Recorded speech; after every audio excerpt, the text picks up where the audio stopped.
Voilà le document qui va relancer le projet du musée des pêcheries à Fécamp, la délibération budgétaire adoptée vendredi par la municipalité.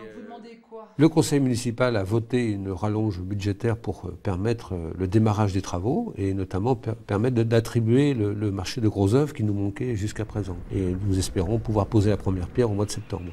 Montant de la rallonge, 2,4 millions d'euros pour un coût global de 13,5 millions d'euros, un montant qui fait bondir l'opposition. Nous sommes navrés véritablement que la majorité municipale s'entête sur ce projet. Depuis le départ, sous la mandature précédente et aujourd'hui avec le groupe Fier des Fécampois, nous indiquons qu'il s'agit d'une erreur, que ce n'est pas une priorité pour les Fécampois. Et ce surcoût aujourd'hui ne vient qu'ajouter à notre colère.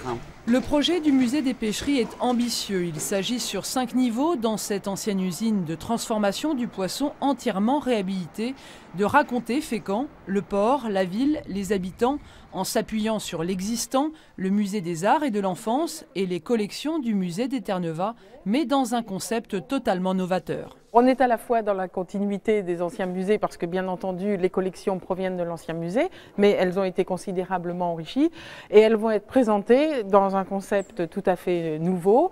Déjà le bâtiment par lui-même est dans un concept architectural nouveau, complètement ouvert sur la ville et complètement ouvert sur le port parce qu'en fait ce musée c'est une véritable cage vitrée, c'est un ancien établissement, une ancienne sécherie de morue mais complètement ouverte sur la ville.